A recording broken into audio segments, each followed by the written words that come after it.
Hello, welcome to another edition of Am Abel Foundation's Medicine Makers, where if your destination is the journey of medicine, then we'll show you how to get there. I'm your host, Ishmal Mendoza, and today I'm excited to welcome Dr. Rene Roberts, an Am Abel Foundation physician. She is a board-certified family medicine practitioner and also a previous figure skate competitor. Competitive figure skater. Yes. So today, she'll be actually helping us to discuss back-to-school physicals and immunizations. That is correct. Before we get into that, if this is your first time watching, you can watch us on CanTV 21 or 99. You can also find us live on cantv.org/hotline. Remember to call in live with your questions at 312-738-1400 because we have an expert here who may be able to answer them. Before we start, a little bit about Am Abel Foundation. Am Abel Foundation is a Chicago area nonprofit devoted to raising our next generation of healthcare heroes.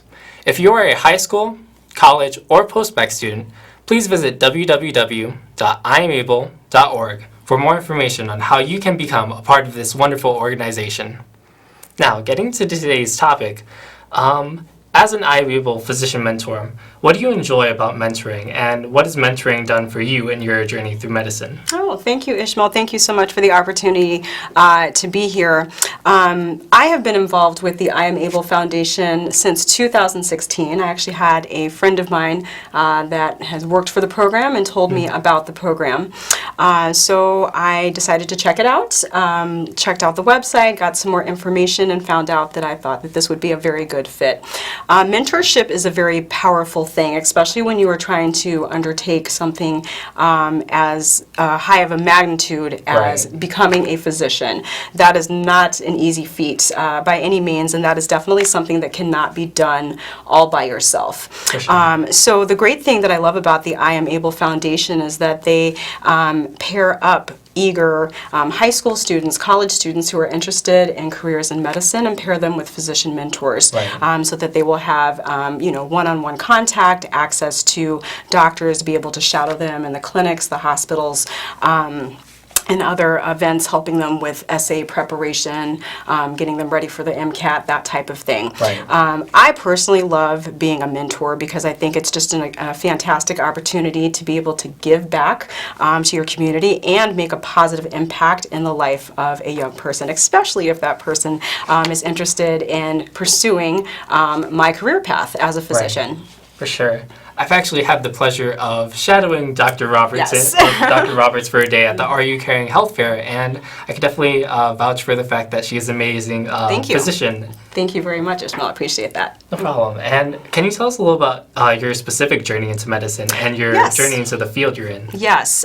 So I knew that I wanted to be a doctor. Probably as early as age 6, I always had a curiosity and fascination for the human body. Always was curious to know how the body worked, why my eyes blinked, how did my heart beat.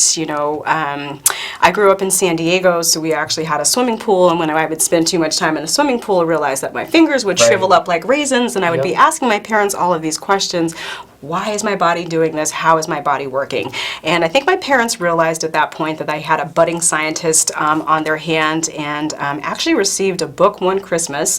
Back then they had pop-up books. I'm not even sure if you know what pop-up books are, but back then they had pop-up books, and I got one for the pop-up book of human anatomy, and it just changed the course of my life. It had everything about how the body works, the organs, the bones, the skin, that type of thing, and that really sparked my interest.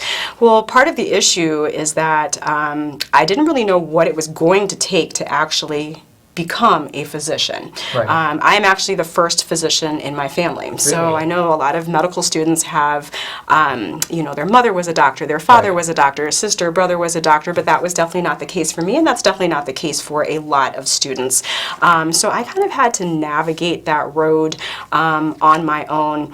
I was considered what's called a non-traditional student, and essentially what that means is I did not go to medical school immediately after college. college. Okay. Part of the reason for that is at the time I was still competing in figure skating. I was still on the competitive figure skating circuit and was devoting a lot of time to competition. So I actually had probably about a 4 or 5 year period after college where I was not, yes, where I was actually still skating. So I started medical school a little bit later on, so to speak, than my counterparts, but I didn't let that stop me. Received some great advice from my parents that said, you're going to be 4 years older anyway, because medical school is 4 years, so you might as well go after what it is that you want. Right. Nice. Now getting into today's topic, Yes. can you give our viewers an idea of who should be going to get back to school physicals at what grade levels? Absolutely. Well, first of all, I want to say happy first day of school to everyone. Happy back to school. I know those of you that are in the Chicago public school areas had your first day of school, so I hope that went well for all of you. But this is an exciting time of year. I personally say all students should go and get a back to school physical. For some students, particularly if you're healthy, you're not on medication, this may be the only time that a child will see their doctor. Right. Outside of that, for Chicago public school students, if anyone is new to the district, so let's say you have a family that moved from Texas or California or New York, and this is their first time here establishing their child at Chicago public schools, regardless of the grade that child is in, they need to have a school physical. For sure. If this is someone that's already been with CPS, then it is recommended that students in pre-kindergarten, kindergarten or first grade, 6th grade and 9th grade have a back-to-school physical. For sure. And then can you briefly describe the difference between a back-to-school physical and a pre-sports athletic physical? Yes, so there's two types of physicals, and there are two separate forms. One is just the general back-to-school form, and then there is what's called a sports participation physical. Believe it or not, the sports participation physical is going to be for those students that are planning to participate in a school sport, or I would even say if you're even thinking about participating in a school sport, it is important to just go ahead and get that the sports participation physical done. Most doctors, including myself, I will go ahead and do both of those physicals at the same time. But what differentiates the sports physical is there are a couple of extra questions, a couple of extra maneuvers on the physical exam. What we are assessing for with that sports physical is we want to identify any issues a particular child may have, any health issues. Maybe that child has asthma, and asthma is not well controlled, but they want to run out on the soccer field or play basketball or swim. That could be a potential issue. Another thing that's very important to assess for is any type of congenital conditions. These are things that the child was born with. Sometimes there are conditions, particularly cardiac or heart conditions, that the child may not know that they have. One in particular, you may have heard stories, frequently about a basketball player, a football player who was out on the field, and the next thing you know, bam, they just ended up collapsing, and unfortunately, a lot of those students die. There's a lot of heart conditions that go undiagnosed that may have been there since birth or childhood. Dilated cardiomyopathy is a very common condition. Not typically common, but for those students that end up, collapsing out on the field, and they go back and find out what had actually happened to them, found that they had essentially like a very enlarged heart with a very thick muscle wall. And an enlarged heart with very thick muscles is not a happy heart, okay? That is a heart that becomes big and floppy, and it's just very hard for that organ to pump blood effectively. So if you are catching a pass down the football field or going for a layup on the basketball court, your muscles are going to demand a lot of oxygen, and the way that they're going to get oxygen is through that blood being pumped. If your heart has a condition such as dilated cardiomyopathy, then that's going to make it a lot more difficult. So there's various things that we would do in addition to just the basic routine physical exam to assess for those things. we would also want to check for flexibility, mobility, making sure kids do not have issues with their hip joints, with their knee joints, that type of thing, because these are all issues that, could produce problems out during sports participation. For sure. And going to like the beginning of immunizations, at 4 years old, what are, it seems we have a caller actually. We have a caller, caller, you were on air with your question. Hi there. Hi, Dr. Roberts, thank you for all of the information that you're putting on. I do have one question. I have a son that is 10 years old, soon to be 11, and there is a lot of talk about Gardasil, which I always thought was for girls. And I want to know, first, is it really required for school? And if it is or isn't, do you recommend it for our boys? That is an excellent question. What is your name? My name is Miss Jackson. Miss Jackson? Okay, yes. Thank you so much. That is actually an excellent question. I get asked that question quite a bit. So she was making reference to Gardasil, and for those of you that don't know what Gardasil is, it is a vaccination that protects against a condition called HPV. And HPV is a virus. It stands for human papilloma virus. Papilloma viruses have been around for centuries, and there's multiple types of papilloma viruses. But there are certain strains or types of the papilloma virus that have been associated with the development of both genital warts and cervical cancer. So the vaccine actually helps protect against some of the more serious strains that can cause cervical cancer. Now, anatomically, only girls, as they grow up and become women, have a cervix, but human papilloma virus is transmitted through person-to-person or sexual contact. So initially, there was the thought that only girls should get HPV because they have the cervix and they'll be the ones affected by HPV. Well, it takes two to tango. I think you guys can kind of put two and two together and figure out what I mean by that. So then the push came to actually vaccinate both boys and girls. Now, this is always kind of a taboo issue. I will have this conversation with parents when they come in at that 11-year-old visit, because that is usually when you're coming back getting more required vaccines, and you can talk about HPV. As of now, HPV is not a requirement for the traditional school vaccinations like a chickenpox vaccine or a meningitis vaccination, but it is highly recommended. So ultimately the decision lies with the parent, but this is where the conversation comes in with your child's doctor.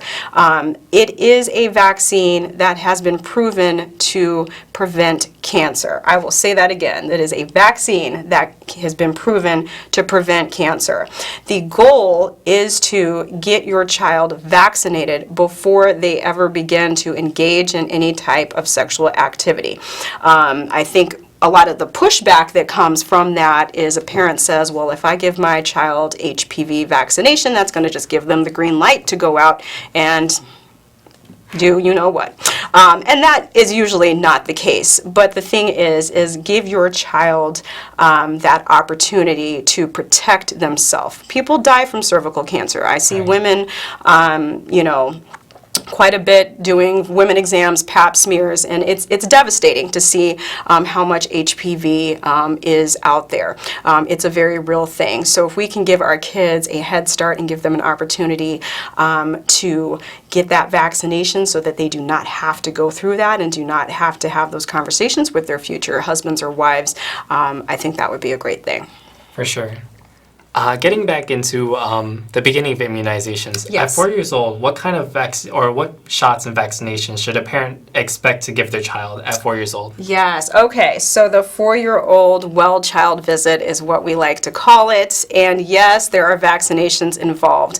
The good thing is, at the 4-year-old visit, is the vaccines that your child will get at that visit are vaccines that he or she has already received.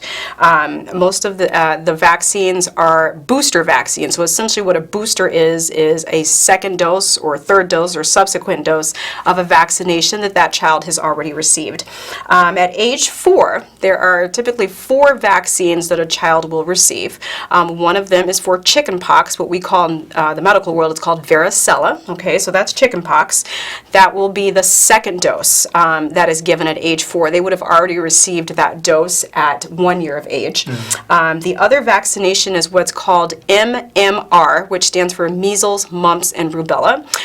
They will also receive their second dose of the MMR at the 4-year-old visit. They would have already received their first dose at age 12 months. Third is the polio vaccination, and usually by age 4, your child should be on their 4th dose. So usually they'll be receiving their 4th dose of the polio vaccination. And then lastly is what we call the DTaP, that has a couple of things in it: diphtheria, tetanus, and acellular pertussis. And that your child would have already received quite a few dosages. Most of the time by age 4, the child is receiving their 5th dose of DTaP. So I like to think 4 and 4. Age 4, it's typically 4 vaccinations. And then further along the line, around age 11 and Yes. grade 5, what are the vaccinations there? So that is, so after age 4, this is what I usually try to, coach my parents about. We can get excited that outside of a flu vaccine, if they Right. choose to do a flu vaccine, then there are no more required vaccinations until age 11. And typically that can be done either at the 11-year-old well-child visit, or if people miss the 11-year-old well-child visit, they can get that done at 12 years of age. And there are typically, out of the required vaccinations that CPS likes to have, there are 2 vaccinations. One is what we call a Tdap, okay, that is the tetanus vaccination that also has the acellular pertussis. The good thing I like to tell parents and kids, that tetanus vaccination lasts for 10 years. So if they get it at age 11, they will not need it again until their early 20s. Very nice. The second vaccine that is required at age 11 is called, is for meningitis, okay? The vaccine most commonly used, and the one that we use in my office, is called Menactra. And meningitis is an infection caused by a bacteria, and it affects a certain layer in the brain. It's called your meninges.